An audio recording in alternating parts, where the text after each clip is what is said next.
I feel that protest was needless. I cannot, on any moral ground, support anybody clamoring for the release of a character like Nnamdi Kanu.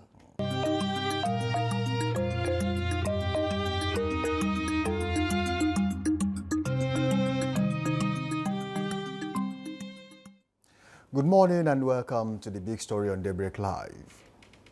Today we delve into a topic that stirs memories, ignites debate, and questions our collective conscience as a nation. From Lekki to Maitama, a history of protests and state response in Nigeria. From the echoes of SARS at the Lekki Toll Gate to the recent uproar in Abuja's Maitama district, Nigeria continues to witness the recurring tension between citizens' right to protest and the state's response to dissent. Where does lawful expression end? And where does state security begin? Samson Balogun is my name. Thank you for joining us on the show this morning. Yesterday's event in Abuja have once again drawn national attention to the fragile intersection of protest and power in Nigeria. What began as a peaceful demonstration quickly descended into chaos as protesters were dispersed by security operatives, leaving behind fear, injuries, and unanswered questions. This incident, against the backdrop of rising insecurity across several parts of the country, forces us to confront an uncomfortable reality. Have we truly learned from our history, or are we repeating the same mistake under different names and administrations? From Lekki shooting of October 2020, to the recurring clampdowns in different regions, Nigeria's civic space seems to shrink each time citizens demand accountability. How did we get here? And more importantly, how do we navigate the line between maintaining order and respecting fundamental human rights? Joining us to dissect these issues is Amuda Musigbodi. We call him Plato, a seasoned researcher and a public affairs analyst whose keen insight will help us understand not just the history, but also the implications of state response to civic activism in Nigeria. Now, before we delve straight into this topic this morning, we'd like to see what happened in Abuja yesterday. Omoyele Sowore was there. Nnamdi Kanu's lawyer, Ejiako, was also there. Let's see what happened in Abuja yesterday. There are several videos, but then let's see some of them. We'll be back.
No, we are leaving now. We have already spoken. We have already spoken.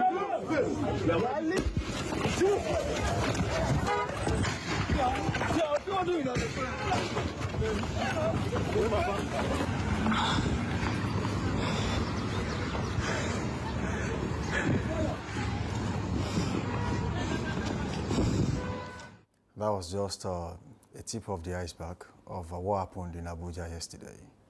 You saw Mboyele Sowore, a few other people right there protesting for the release of the leader of the indigenous people of Biafra, IPOB, that's Mazi Nnamdi Kanu. But most definitely, there's a lot to unpack. Amuda Musibodi is here, Plateau. Good morning once again. Thank you for having me. Good to have you in the studio. It's a pleasure. Now, why does it happen this way? That most times what starts as a peaceful protest always end up in a forceful dispersal by the security agencies in Nigeria. Well, I think the first thing we have to understand is what I'll call the temperature and the psychology of the Nigerian states. And of course, most importantly, the post-colonial state in Africa. What we have has been a transfer of the methodology and model of the colonial system, and that transferred and transmuted into the post-colonial state. Now, and that also cuts across even the temperature and mentality of our different respective security agencies. Talk of the Nigeria police, the army. If you look at their history, the police started as what we call the Northern Constabulary, okay, which was created as a security arm of the colonial government to nip in the bud any form of insurrection from the people. Now, this Northern Constabulary was also instrumental to the different expeditions of the colonial administration into the south. Talk of the Jebu expedition, the Warri expedition, and so on. And this morphed into what we call the police. Now, what that means is that the psychology behind the creation of the police and other, military units like the army was essentially not to protect the state or the citizens, but to protect those who occupy the seat of power. Against the people? Well, whether against the people, but fundamentally, primarily. I'll give you an example. If there is a shootout now, if there is a sudden, let's say you have, let's say the president or the governor of a state in an event, and there is a sudden gunshot, the first person that the security agents will protect are not the people, but that governor. So it matters less whether the lives of others are in danger or not. The first person to be protected is the governor or the president. That tells you that they were not created essentially for the people. See, let's stop beguiling ourselves to believe, oh, the police is your friend. Yes, on paper. But in the real sense of it, the police was never created to protect you. And that is why it is not a problem that you have about one policeman from the last, statistics, that we have about one policeman to 10,000 Nigerians. Whereas you have about 5 policemen to 1 politician.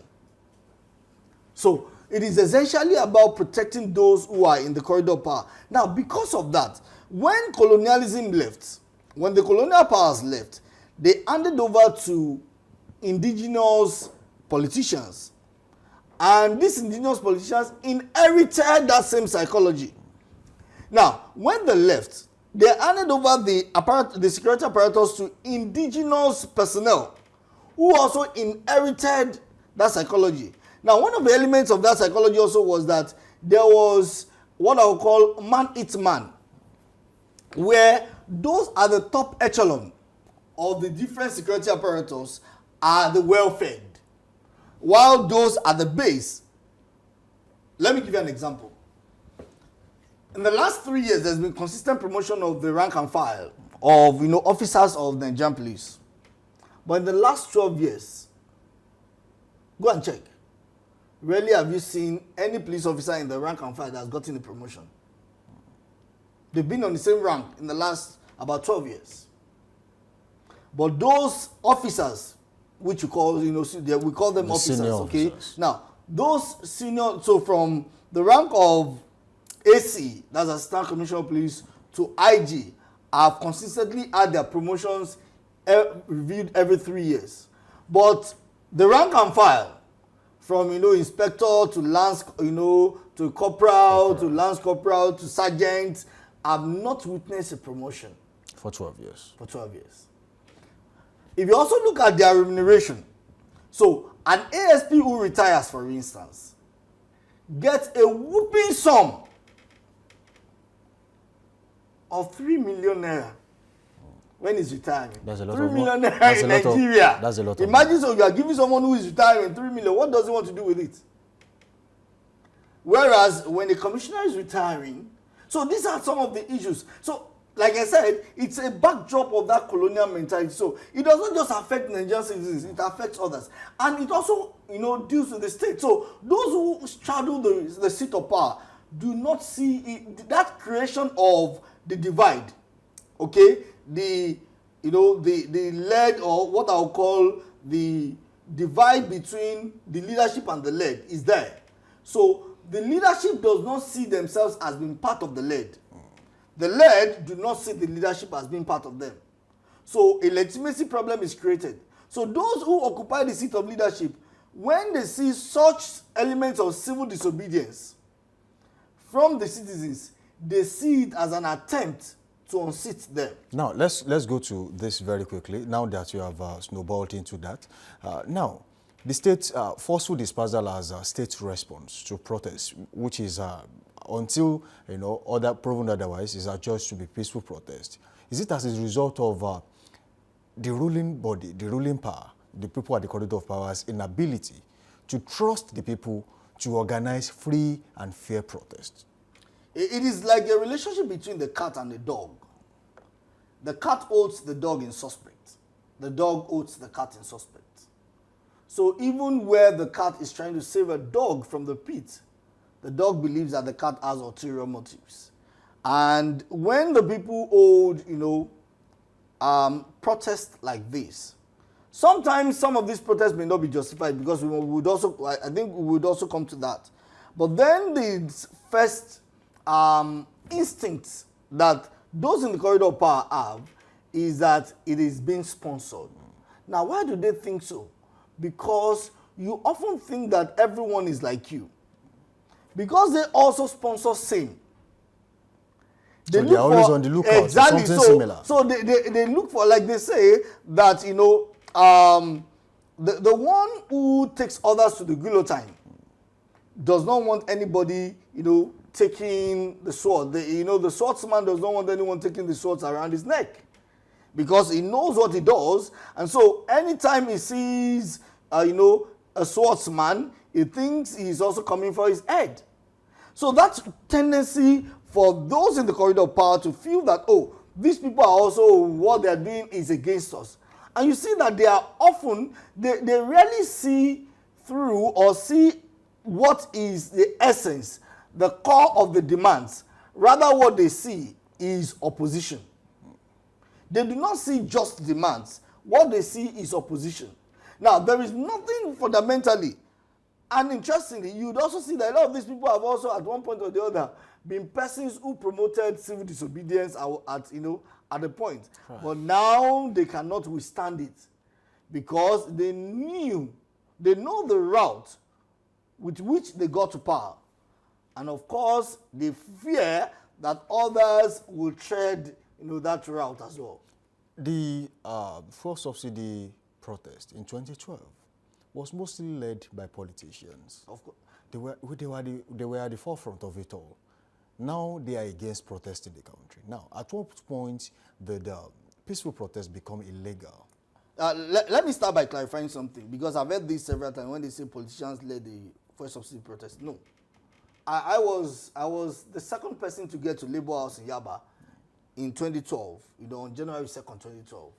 And myself, the NLC chairman, the late Comrade Aremsin, Dipo Fashino, and of course, FM Falano, were all part of the protest in Labour House.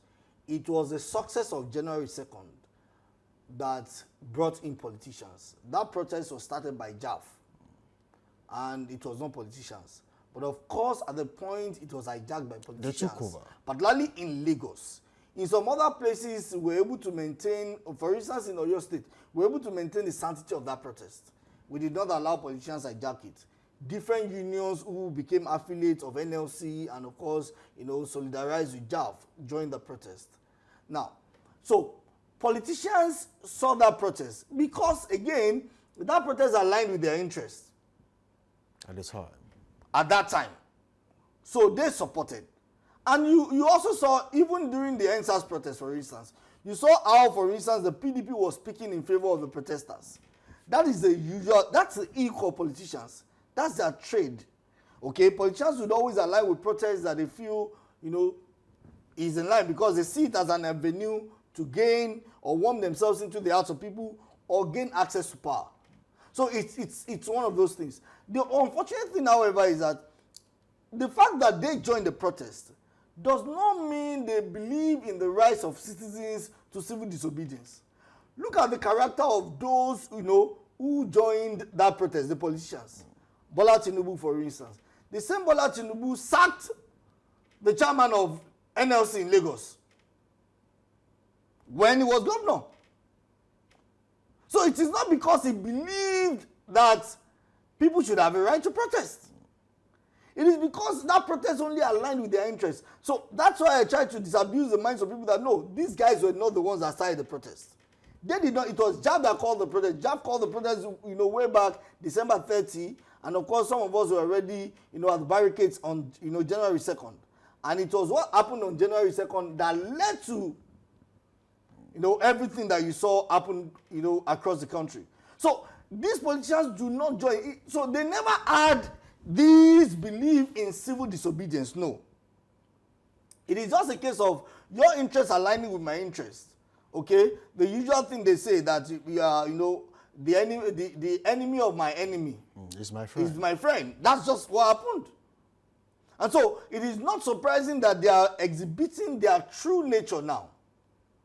What do you even expect from a president who has made a state capture? I remember when, the man Bola Ahmed Tinubu declared his intention to vie for president in January 2022. And of course, I was interviewed and I said something. I said, go and look at it historically. History is clear. When kingmakers become kings, it does not bode well for the system. Go and check history. Globally, when a kingmaker becomes a king, there's always a system capture. And of course, we have seen that. So when you have a system like a situation like that, and 2027 is just around the corner, forget the year 2026. It is no longer in Nigeria's calendar, particularly political calendar. Okay? The election eve year is not always in our political calendar. You have seen the politicking going on. So you would expect him, to use his might. And there's also the part of the overzealousness of personnel who want to impress their organ. How do you expect an IG who has overstayed his legal limits in office? And they had to, pass an Arumoje bill in the parliament so that it can have an extended stay up till when the elections will be conducted in 2027. And you think that that man will not do everything humanly possible to perpetuate the stay of his paymaster in office? It is not possible. Like they say, whoever calls, dictates the piper, calls the tune. Whoever pays the piper dictates the tune. So it's just clear.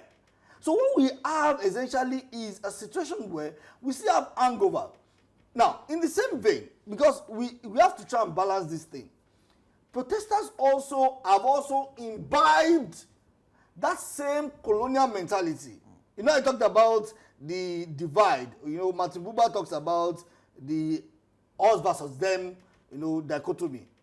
So, the citizens also hold the government in suspect. And so, when there is a protest, the citizens know that the crop of persons you have at the corridor of power are leeches. That the only thing they know, like, the Holy Bible will call it, is give me and give me more. And that they will not hear a thing. As I often fallingly say, that they have been ashaked. They cannot hear pa anything. or anything. So the next thing for citizens to also do is to use the unconventional method. I've had people ask me several times that is protest the only way to get things done in Nigeria? What have we gained? Someone was saying, no, ASU is going on strike again. Is strike the only thing? And I always say, well, no union goes on strike in Nigeria. Government goes on strike. The union only solidarizes with them. Because if you fail to do the demands or you fail to meet the demands of the union, you are the one that went on strike. It's not the union. So the citizens know this. Look at the protest that happened yesterday. In clear terms, I feel that protest was needless. I cannot, on any moral ground, support anybody clamoring for the release of a character like Nnamdi Kanu. Let him have his day in court. What we should be calling for is expediting the judicial process, so that you can't have him stay in incarceration perpetually. He should have his day in court. The character that has called for the deaths of others and destruction, no. He's a terrorist. If I cannot on good moral ground call for amnesty for bandits, I cannot support. I did not support amnesty for bandits or Boko Haram insurgents. Why should I, on any moral ground, support a character like Kanu? However, let's take away the core of that protest. Let's look at the protest. There was a court judgment that, you have a right. Of course, it's inalienable. You have a right to freedom of expression and, of course, freedom of movement. However, the protest should be limited to a certain space. I was about to ask you that question. They said, look, you are free to protest, but do not come towards these particular locations, the National Assembly, Aso Rock, and some other places like that. But eventually, protesters were found in some of these places. Exactly. And the forceful dispersal was that the security agency and the federal government's approach to avoid a repeat of what happened in the year 2020, October. Now, you see, that's why I said that we have to put everything in perspective. Now, if there is a court judgment, okay, a wrong does not justify another wrong. It's clear in law. You can't use a wrong to justify another wrong. So, if there is a court judgment that, hey, you cannot go beyond this place because of the security risk, don't forget that when issues of, and this is a very serious issue, when issues of rights, okay, come in conflict with national interest or national security will always trump. And that's the reality.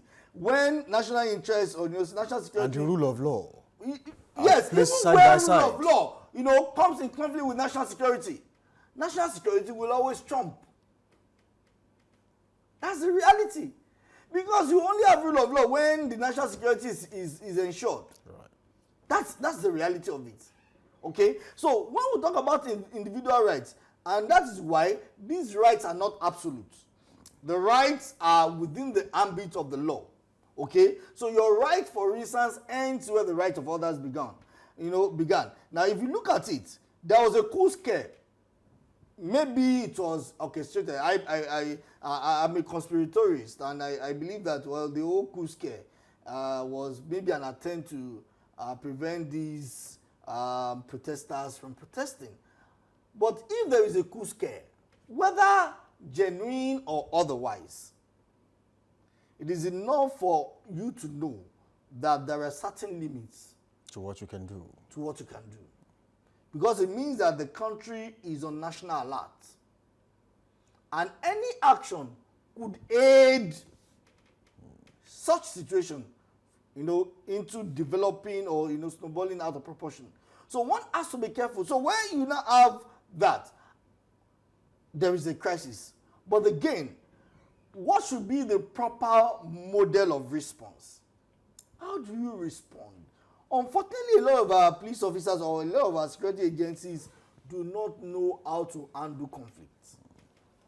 Rather than engage in confidence building, what we often have is a situation where they inflame the crisis the more. For instance, you could have had a one-on-one talk with these protesters and say, see, the court has made it clear. There was nothing like that. Because if there were, I'm sure the police would have released it to say, oh, we had a... I think they had the conversation. And according to one of the videos we just watched, we had Omoyelu Shiwore saying, telling the police officer, we are already leaving. We are already leaving. And then when they realized, oh, you said you were already leaving and you are still there, that was when they were tear gassed. Now, was there a need for the tear gas? If they said they were already leaving, all you needed to do was maintain your ground there and ensure they don't move further. You see, there is what we call minimal level of force in rules that, you know, in military parlance. There's something, or even in security parlance, there's what we call rules of engagement. You cannot be holding a stick and I will go bring out a pistol. You are holding a stick, just maybe a stick, and then I brought out a pistol and then shot, and I say, oh, that's in self-defense. What is the correlation? It doesn't match. So you firing tear gas has become a part and parcel of, you know, our protests in Nigeria, and it's unfortunate. It should be the last resort. The essence of tear gas is to disperse protesters who are turning violent. Now the question is, were these guys turning violent as of the time, you know, the tear gas canisters were fired? They were just standing there. No.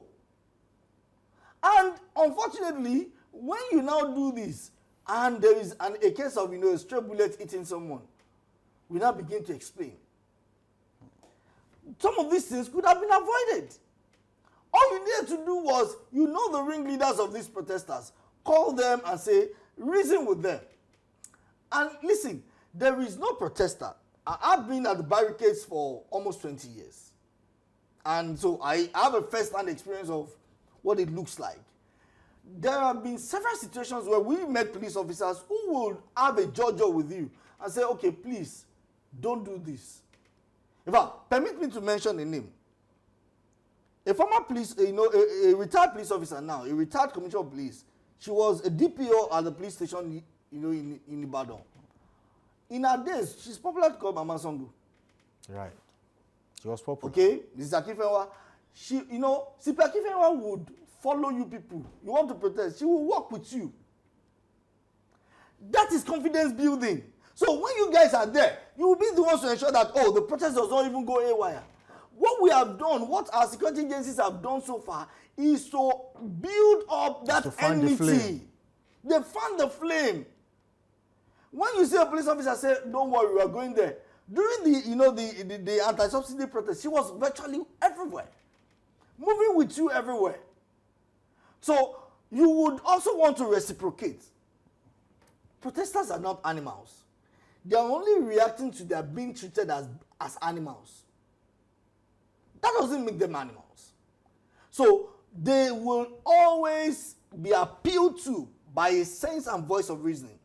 But when you feel that force is the only thing, you see, we were lucky that all this happened in Abuja. I bet you that if this had happened in Lagos, maybe it would have snowballed out of proportion.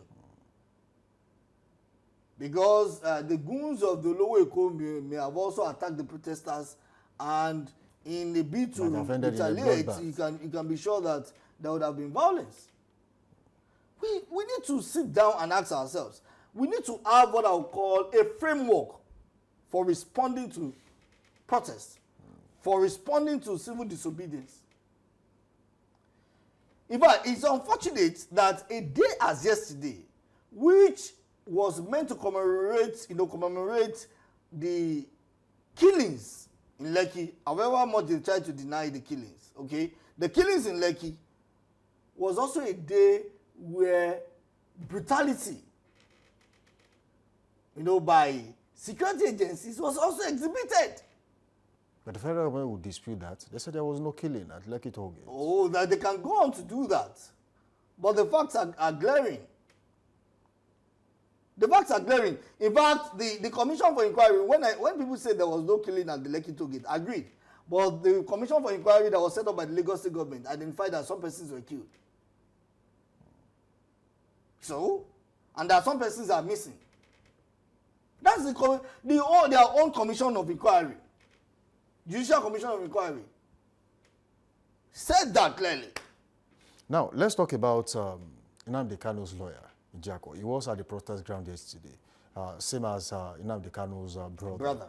Now, is there a law that says a lawyer cannot protest or join a protest? Now, let me read this very quickly, which was written by a lawyer yesterday. It says, a lawyer or a firm engaged in or associated with the prosecution or defense of a criminal matter or associated with a civil action shall not, while litigation is anticipated or pending in the matter, make or participate in making any extrajudicial statement that is calculated to prejudice or interfere with is reasonably capable of prejudicing or interfering with the fair trial of the matter or the judgment or sentence. Now, you see, the law expects that lawyers argue their cases in court, not on the streets, clubhouses, party, protest grounds, or media houses. Protesting for your client as a lawyer is as good as trying to influence public opinion on the matter or the judge's opinion on the matter. I disagree with that opinion.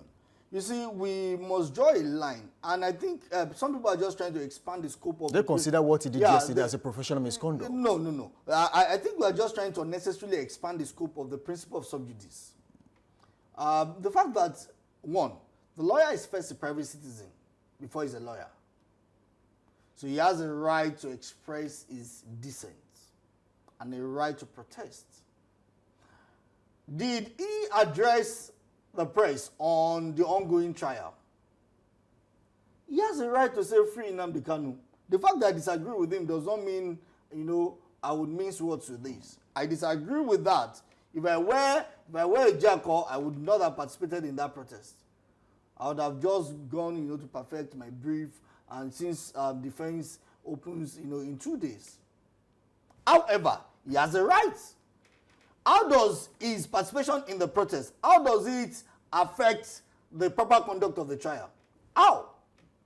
Does it put the judge under pressure? The claim says he can protest for other reasons, but not on the same case he's handling as a lawyer. No, the fundamental question is, the whole essence of law of sub judice is to ensure that the judge, is not influenced. Now, how does the action of the lawyer by participating in the protest, how does it affect the smooth running of the case in court? It does not in any way. He does not. He did not even address that trial. He's simply saying free Nnamdi Kanu. He did not say stop Nnamdi Kanu's trial. He did not say remove the judge. We are protesting for the removal of the trial judge. He did not say, the prosecution has been unfair. He did not say, the judicial system is vindictive. He has not said anything like that. He simply said free Nnamdi Kanu, which he has a right to say. So we should not try and, surreptitiously expand the scope of the principle of sub judice. Let's not forget that he is first an individual with rights. So are you saying that if I'm a lawyer and my rights has been violated, and I have a case in court, an human rights enforcement case in court, and then there is a protest that is called and I decide to attend, that is sub judice? It is not. He cannot influence the judge. In fact, the principle, in jurisprudence is that when matters like that come up, judges are not even allowed to watch their TV when it comes to discussion of that, so that they don't get influenced. So the issue of judge nobbling or jury nobbling, as you have it in the UK, does not even come in. So why would anyone feel that the judge, the lawyer does not have a right, as a private citizen to express his dissent? Yes, he does. However ridiculous I feel the demand is, he has a right. So, lastly, before we go, what policy changes do you think you expect to see in a country like Nigeria to ensure protests are conducted peacefully without ending up in confrontation, just like it happened yesterday? You see, the only way is we need a total orientation overall of our security apparatus. Until we have a situation where the security agencies know that their interest is first the people, not the characters in the corridor of power, not the charlatans who straddle the corridor of power. As long as they still keep believing that their loyalty is to Mr. President, their loyalty is to Mr. Governor, we'll keep having this problem.